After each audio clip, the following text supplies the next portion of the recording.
Character ಬಗ್ಗೆ ಮಾತಾಡ್ತಿದ್ವಿ. On the camera ಹೇಗಿರ್ತಾ ಇದ್ರು, of the camera ಹೇಗಿರ್ತಾ ಇದ್ರು? ಸರ್ ಆನ್ ದ ಕ್ಯಾಮ್ರಾ ಅವ್ರು ಅಕುಲ್ ಭಾಯ್ ಹೆಂಗಿರ್ಬೇಕು ಹಂಗೆ ಇದ್ದಾರೆ ಸರ್.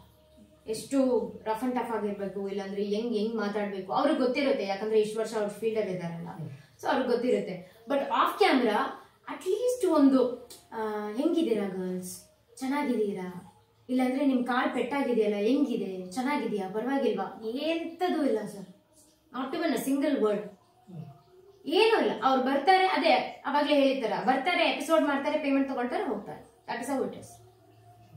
ಒಂಚೂರು ಕರುಣೆ ಬಿಡಿ, ಪರವಾಗಿಲ್ಲ. ಅಟ್ಲೀಸ್ಟ್ ಒಂದು ನಿನ್ ಕಾಲ್ ಚೆನ್ನಾಗಿದ್ಯಾ, ಇಲ್ಲಾಂದ್ರೆ ಐ ಓಕೆ. ಏನು ಅಲ್ಲಿ ಕ್ರೂ ಅವರಿಗೆ ಅಷ್ಟು ಕನ್ಸರ್ನ್ ಇಲ್ಲದೆ ಇರುವಾಗ ಅಕುಲ್ ಭಾಯ್ಗೆ ಏನಕ್ಕಿರುತ್ತೆ ಹೇಳಿ ಅಲ್ವಾ? ಅವರಿಗೂ ಕನ್ಸರ್ನ್ ಇರಲ್ಲ. ಈಗ ನೀವು ಸ್ಟಾರ್ಟಿಂಗ್ ಹೇಳಿದ್ರಿ ನಿಮ್ಗೆ ಏನಾದ್ರು ಪ್ರಾಬ್ಲಮ್ ಇದೆಯಾ, ಸ್ವಿಮ್ಮಿಂಗ್ ಏನಾದ್ರು ಇದೆಯಾ ಎಲ್ಲ ಕೇಳಿದ್ರು ಅಂತ. ಅದನ್ನ ನಿಮ್ಗೆ ಸಹಾಯ ರೂಪದಲ್ಲಿ ಮಾಡಕ್ಕೆ ಅಂತಂದ್ರೆ ಇನ್ನು ಅದನ್ನ ರಿವರ್ಸ್ ತಗೊಳಕ್ಕೆ ಏನಾದ್ರು ಪ್ಲಾನ್ ಮಾಡಿದ್ರು ಅಂತ ಅನ್ಸುತ್ತೆ? ಅದು ಗೊತ್ತಿಲ್ಲ ಸರ್ ನನಗೆ. ಯಾಕಂದ್ರೆ ನನಗೆ ಬರೀ ಡಸ್ಟ್ ಅಲರ್ಜಿ ಮತ್ತೆ ಟ್ರೈಫೋಫೋಬಿಯಾ ಇತ್ತು. ಟ್ರೈಫೋಫೋಬಿಯಾ ಅಂದ್ರೆ ಇದು ಜೇನಿನ ಗೂಡು ಇದೆಯಲ್ಲ, ಅದ್ರ ಪ್ಯಾಟರ್ನ್ ನೋಡಿದೀರಲ್ವಾ, ಆ ತರ ಪ್ಯಾಟರ್ನ್ ಅಲ್ಲಿ ಏನಾದ್ರೂ ನೋಡಿದ್ರೆ ನನ್ಗೊಂಥರ ಜುಮ್ ಆಗುತ್ತೆ. ಅದು ಟ್ರೈಫೋಫೋಬಿಯಾ ಅಂತಾರೆ. ಅದಕ್ಕೆ ಸೊ ಟ್ರೈಫೋಫೋಬಿಯಾ ಇದೆ ಅಂತ ಹೇಳಿದ್ರು. ಬಟ್ ಅವ್ರಿಗೆ ಟ್ರೈಫೋಫೋಬಿಯಾ ಅಂದ್ರೆ ಏನಂತ ಗೊತ್ತಿಲ್ಲ ಅವರಿಗೆ. ಸೊ ಅದಿದೆ ಅಂತ ಹೇಳಿದ್ರು. ಆಮೇಲೆ ಅದಿದೆ ಅಂತ ಹೇಳಿದೆ. ಅದಾದ್ಮೇಲೆ ಡಸ್ಟ್ ಅಲರ್ಜಿ ಇದೆಯಾ, ಆಮೇಲೆ ನನಗೆ ಸ್ವಿಮ್ಮಿಂಗ್ ಬರಲ್ಲ. ಸೊ ಸ್ವಿಮ್ಮಿಂಗ್ ಇದೆಯಾ ಅಂತ ಕೇಳಿದ್ರು. ಐ ಸೆಡ್ ಇಲ್ಲ, ನನಗೆ ಸ್ವಿಮ್ಮಿಂಗ್ ಬರಲ್ಲ, ಬಿಕಾಸ್ ನನಗೆ ನೀರಂದ್ರೆ ತುಂಬಾ ಭಯ ಅಂತ ಹೇಳಿದೆ. ನೀರಂದ್ರೆ ಅಲ್ಲ, ಅದಕ್ಕೆ ಆಳ ಅಂದ್ರೆ ತುಂಬಾ ಭಯ ಆಗುತ್ತೆ ನನಗೆ. ಬಟ್ ಏನಕ್ಕೆ ಕೇಳಿದ್ರು ಅಂತ ಗೊತ್ತಿಲ್ಲ ಸರ್. ಎಲ್ಲ ಯೂಸ್ಲೆಸ್ ಆಗಿ ಹೋಗ್ತದೆ ಅಲ್ಲಿ. ಒಂದು ಫುಲ್ ಡೆಡ್ ಆಪೋಸಿಟ್ ಅಲ್ಲಿ ಆಡಿಷನ್ ಟೈಮ್ ಅಲ್ಲಿ ಏನೆಲ್ಲ ಕೇಳಿದ್ರಲ್ಲ, ಅದಕ್ಕಿಂತ ಡೆಡ್ ಆಪೋಸಿಟ್ ಆಗಿ ಹೋಗ್ತಾ ಇದೆ ಅಲ್ಲಿ. ಅಂದ್ರೆ ಮುಂದೆ ಏನಾದ್ರು ಇನ್ನು ಮುಂದುವರಿತಾರ ಈ ಶೋ? ಕರೆಕ್ಟ್. ಈಗ ನಿಮ್ ತಾಯಿ ಬಗ್ಗೆ ಕೇಳಿರ್ತಾರೆ, ತಂಗಿ ಬಗ್ಗೆ, ಎಮೋಷನಲ್ ಬಗ್ಗೆ ಕೇಳಿರ್ತಾರೆ.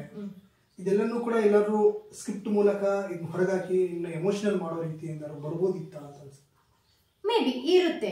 ಈಗ ಬಿಗ್ ಬಾಸ್ ಅಲ್ಲಿ ಒಂದೊಂದು ಅವ್ರ ಪೇರೆಂಟ್ಸ್ ಎಲ್ಲ ಬರ್ತಾರೆ, ಇವ್ರು ಫುಲ್ ಎಮೋಷನ್ ಆಗ್ತಾರೆ, ಆಮೇಲೆ ಅವ್ರ ಗೇಮ್ ಪ್ಲಾನೇ ಚೇಂಜ್ ಆಗ್ಬಿಡುತ್ತೆ ಅಲ್ವಾ. ಮೇ ಬಿ ಆತರ ಏನಾದ್ರೂ ಒಂದು ಕಾನ್ಸೆಪ್ಟ್ ಇರ್ಬೋದಿತ್ತು, ಅಕಾರ್ಡಿಂಗ್ ಟು ಮೀ. ಬಟ್ ಆದ್ರೆ 1 ವೀಕ್ ಅಲ್ಲೇ ಬಂದ್ಬಿಟ್ಟೆ ನಾನು ಆಚೆ. ಈಗ ನಿಮ್ ಬಾಯಿಂದಾನೆ ಬಂತು ಬಿಗ್ ಬಾಸ್ ಅಂತ. ಹೌದು. ಬಿಗ್ ಬಾಸ್ ಬಗ್ಗೆ ನಿಮ್ ಥಾಟ್ ಏನಿದೆ ಸರ್? ಬಿಗ್ ಬಾಸ್ ಬಗ್ಗೆ ಥಾಟ್ ಏನಂದ್ರೆ, ಈಗ ಇಲ್ಲಿ ಹಳ್ಳಿ ಪವರ್ ಅಲ್ಲಿ 1 hour ಎಪಿಸೋಡ್ ಅಂದ್ರೇನು ಕಟ್ ಸೀನ್ಸ್. ಎಲ್ಲರಿಗೂ ಅಷ್ಟು ಚಾನ್ಸ್ ಸಿಗೋದೇ ಇಲ್ಲ.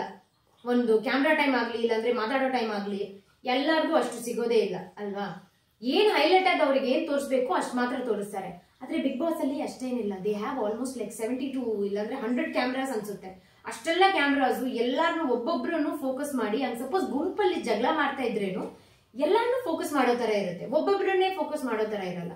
So how much you fight for your rights, so much you get highlighted ಅಂತ ಹೇಳ್ತೀನಿ.